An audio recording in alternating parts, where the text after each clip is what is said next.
Sikhathi sendaba zesiNdebele sekubikela zona ukusuka emzimkhulu wendaba eOakland Park eJohannesburg. Sisuka bunqopha estudio 10. Asiqale isijujileko. After sentencing, we will immediately put an appeal so that we can go to the higher court because we think a judgment is faulty. Umholi we-EFF uJulius Malema uthi uyozibilayeza ngesicundo sekhotho esimthole amlandu ngecala lokuphatha isigidi inkule kunye nokudumuza isigidi emphakathini. The starting point in terms of sentencing for him in this matter is 15 years imprisonment. This sentence has got very serious implications on the political future of Mr. Malema.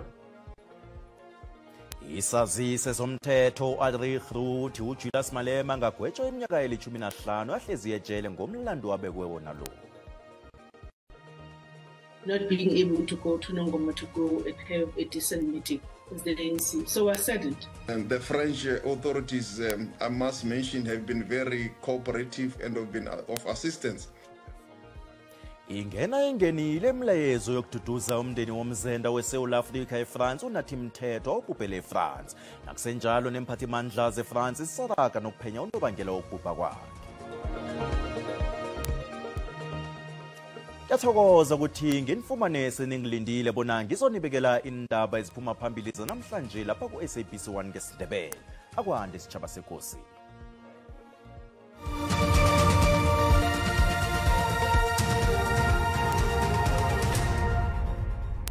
Umholi we-EFF ufungile wathi uzositshijila isicundo sekhotho kaMagistrata u-Eastlandani ePumalanga Kapa esimfumeni amlando. uMalema ufunyenwe amlando ngokuphatha isigidi inkule kunye nokudumuza endaweni yomphakathi ngesikhathi i-EFF ikitinga iminyaka emihlanu etatawini isisadukashe emdantsane. Ukati wakhe waphambilini nasolwa nayo Adrian Snyman ufunyanwa nganemlando. uMalema uthi kuyarara ukuthi amacala kaSnyman asuliwe ikhiba kuthiwa isigidi wasifumana kuye.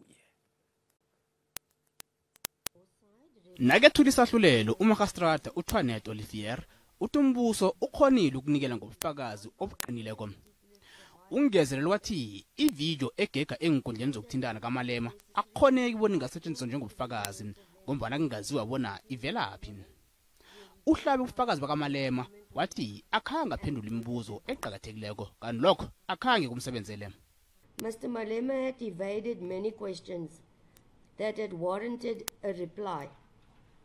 It became evident that the replies were entertaining, but however, the pertinent questions asked remained unanswered. He further relied on clip 3, and he had then counted 15 shots fired, and thereafter stated he cannot count, he had graduated in woodwork. Kodwa uMalema ukhola bona icaleli lihlobane nepolitiki nokubandlulula ngombala. After sentencing, we will immediately put an appeal so that we can go to the higher court because we think a judgment is faulty. The strategy has always been, you must try to charge Malema with everything. One day, maybe one racist judge who will find him guilty, whether he's guilty or not. Because that act number 2 gave me the firearm. Now they are releasing. Means he didn't give me the firearm. I-AfriForum NPA zisamukela isahlulelo sokhotho. We think this ruling was essential to reinstate faith from the public side in the South African justice system. We think people have started to lose faith in the justice system. We've seen so many politically connected and political cases that simply did not get any attention, that simply get ignored, and there is no consequences for politicians who make themselves guilty of misconduct. Sinethemba kuba izawuhamba indlela ende leli tyala ubonisa nabantu phaphandla phaya ukuba ukusebenzisa impu ngendlela engeyiyo ebeka ubomi babanye abantu obungozini yinto ethi ichutshiselwe futhi igwebise. Icala lizokubuya ekhotho nge-23 zikaTjhirhweni umnyaka ozako ukuyokwethula kwenkambiso yesigwebo. Nakusesenjalo umcozululi wepolitiki uDr Levi Ndlovu uthi ukugwetshwa kwakaMalema kungathinda kumbi ihlangano yakhe emakhethweni wendawo zemakhaya wango-2026. This is a very difficult moment for both the EFF and their leader, Mr. Malema. This sentence has got very serious implications on the political future of Mr. Malema and, of course, the direction that the EFF has to take. Isazi sezomthetho sithi ubuncane beminyaka uMalema angagwetshwa yona minyaka eli-15. The starting point in terms of sentencing for him in this matter is 15 years imprisonment. He is looking at a period of imprisonment of more than 12 months, and if indeed that is the case, then that would preclude him from being a member of parliament. Kanti nanga angagwetshwa isigwebo suMalema kungaba namajuguluko amakhulu engomsweni lakhe eParliament. Asiqale umbono wakho mbukeli kwakamalima amlando ngokudumuza isigidi emphakathini. Nakumbono wakho uyalandela mbukeli.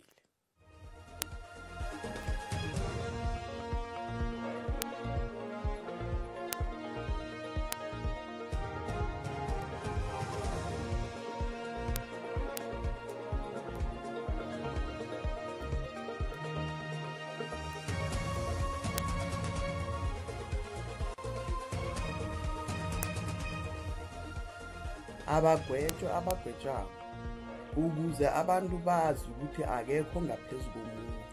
Angeke udumuze phambi kwabantu mangalimala abantu abanganaqala kuzawuthiwa. Kodwana huko mu-Andrian Snyman lo angabonwa mlandu ngoba boba babili noJulius Malema nesele kwenzakala lehulu le. Zolo lokhu-ke bebeza abanye abaholi bepolitiki lapha ngamabhantini. Impilo kahambe isimanga namhlanje sekuzoba uyena ebhantini. Mangathola isigwebo sakhe lesifanele yena athole isifundo ukuthi umphakathi uyawuhlonishwa.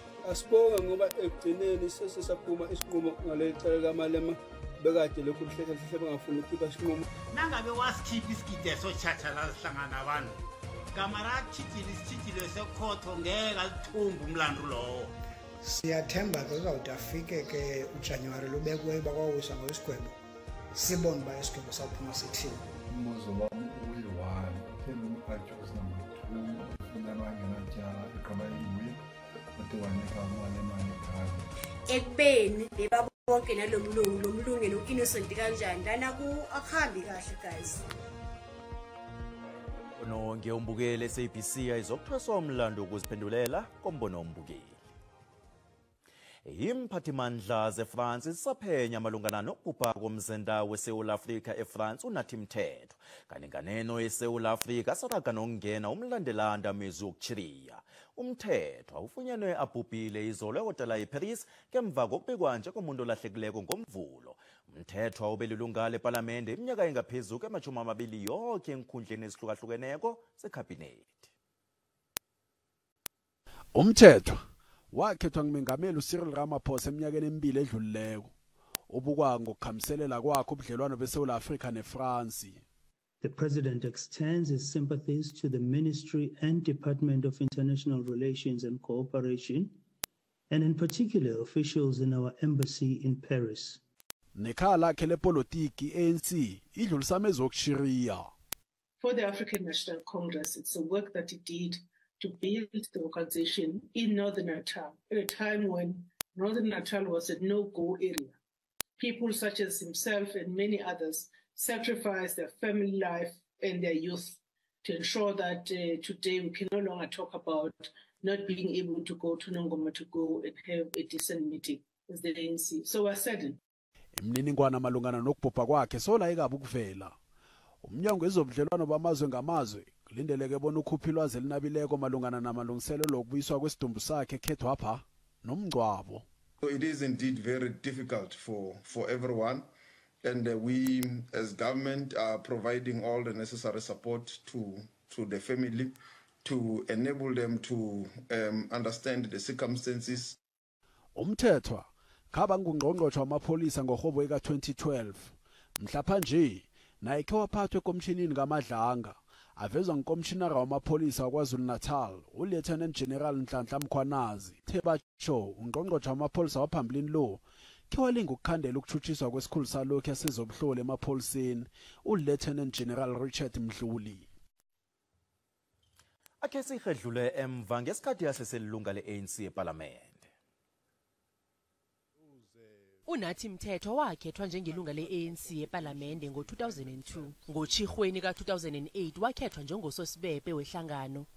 kodwana khanga asebenze isikhathi esikhundleni neso ngombana wakhethwa ngumengameli walokya uKhalima Motlanthe ukuthi abe ngungqongqotshe wezokuphepha nokuvikela ngokhukhulamungu ka-2008 ngoNtaka ka-2009. Ngomnyaka ka-2009 umthetho wakhethwa njengongqongqotshe wamapholisa ngumengameli walokya uJacob Zuma. Kanti usebenze njengongqongqotshe ukufikela ngomhayili ka-2014 kanti wazwakalisa lokhu nakachukwa ngembuzo ngembalobalo zobelelesi ngo-2012. Clarence Call has been making all along that this is a matter of everybody in the society, communities and other stakeholders need to play a role, and we are seeing that all the time showing up in recent years. Nakangungqongqotshe wamapholisa kwenzeka isehlakalo sokuhayela kwabantu eMarikana kunye nendabamraro yenkandla.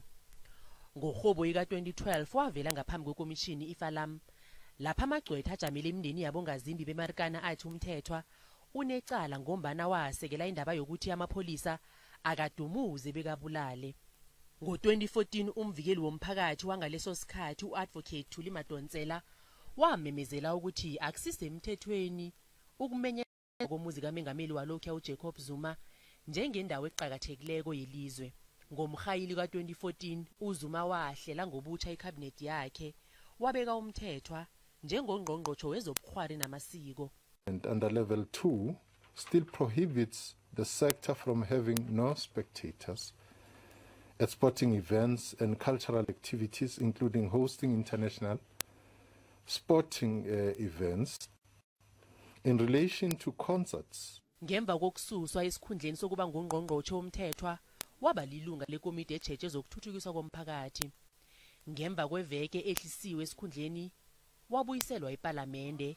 Umthethwa wathokoza umsebenzi ngomhla ka-15 kuNtaka ngo-2023. Nasibuya entolo.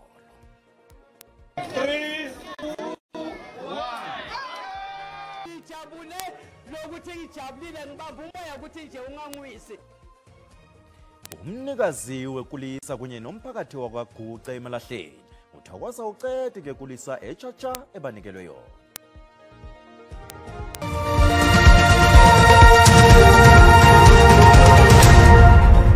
Indaba sekhona mbukeli kanina zikuphundileko uyazithola ku-YouTube, SABC Plus, TikTok, X na ku-Facebook. Umnyango wezefundo eGauteng uthembisa ababelethi kunye nabafundi ukuthi ulinga ngamandla kulungisa umraro phakathi kwawo neenkhampani eziletha ukudla enkolweni. Lokhu kuza ngemva kobana lo mnyango umemezele ukuthi ukweleta iinkhampani ezithumela ukudla kwabafundi enkolweni bathonyeke khulu ababelethi. Isitshijilo lesi singabangela ukuthi abantwana babo bafunde ngendlala.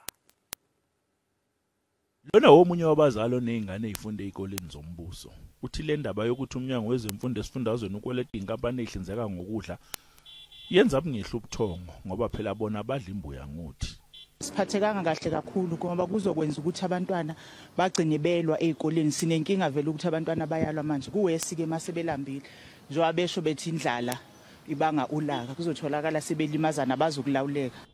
Okhulumela umnyango wezemfundo esifundazweni eGauteng uSteve Mabona uthi bayazi ukuthi banesikwelete esibahlalele kodwa bewumnyango baphezukwayo lenkanakana bazama ukuyisombulula. Lenkinga siyayicazulula siwumnyango sisebenzisana nabo laba esisebenza nabo abanikeza abantwana ukudla ezikolweni.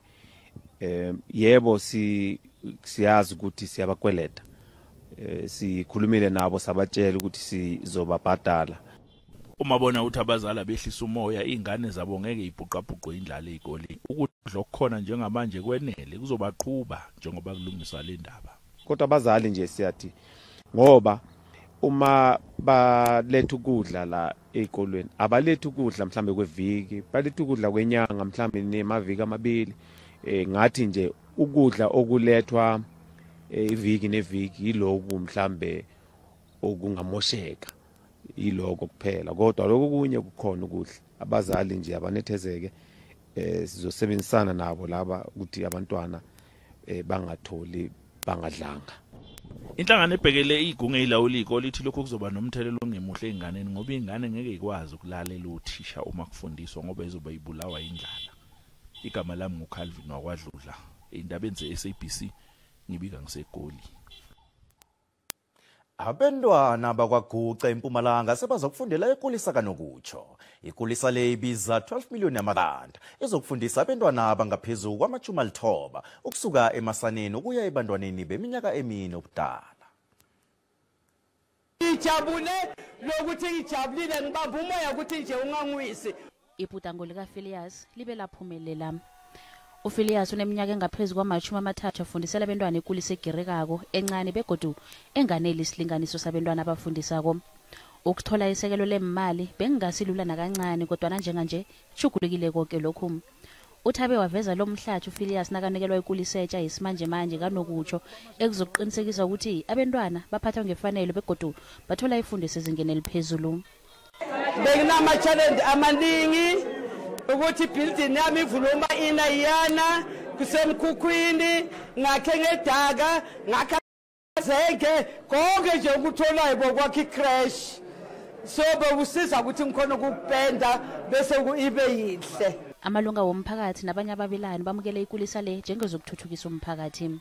Iyosinceda kakhulu emphakathini ngoba abantwana bazoba nendawo right for abantwana bayadevelop bayakhula. Ngikhumbula isaqala iqala phansi ngaba nethemba lokuthi nami njengoba ngine crash niyami yokhula idlondlobale ifane nalena. Kanti kunamahlelo wokuvula ezinye inkulisa esifundeni seMpumalanga zombelele wemali ka-2025-2026 ekuzokusiza ekuthuthukiseni abantwana ngokubanikela isekelo nefundo esezingeni eliphezulu. Lokhu sikwenza ukuthi sikwazi ukuthuthukisa abantwana bethu sisebancane ukuthi uma basebaya enkolweni abesebanelwazi elifaneleko. Sinethemba ukuthi abothisha lapho nabo hayi bazajabula ukufundisa abantwana kule ndawo lesi. Osomkhandlu uthi ikulisa etshale ikhambisana nomnqopho womnyonga yakhe wokungezelela isibalo senkulisa esifundeni esizombelele. Kezemali randa licinile nalinganiswa nezinye imali ezikulu.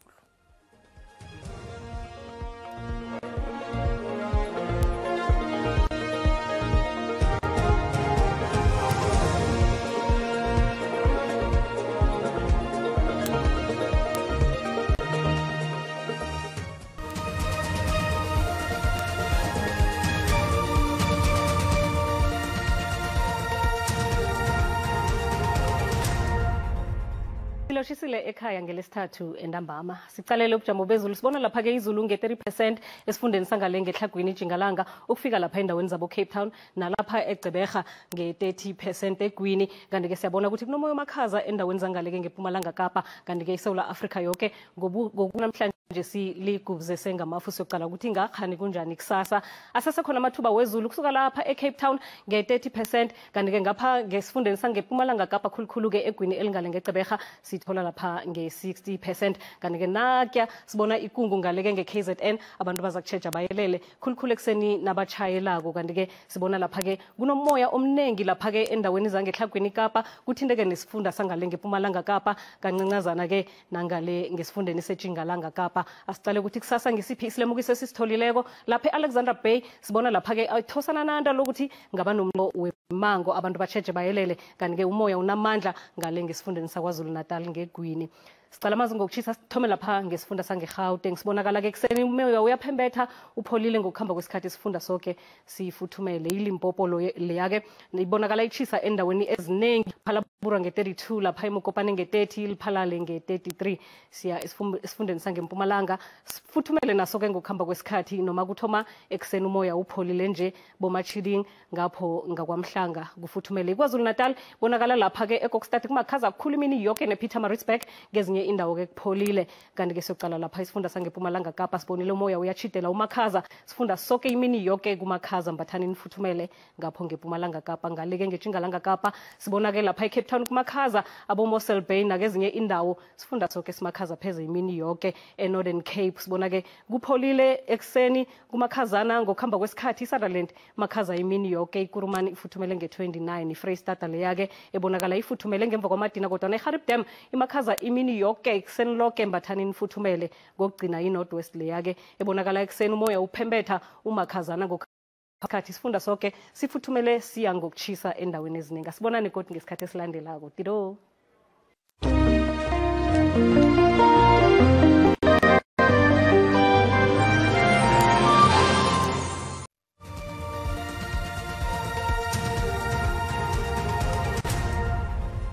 Zanamhlanje indaba ziphelela lapha. Zikhona zesizulu ngesimbi yekhoma. Kusasa zikhona zesiswati ngesikhathi esifanako. Ngiyukhobongile.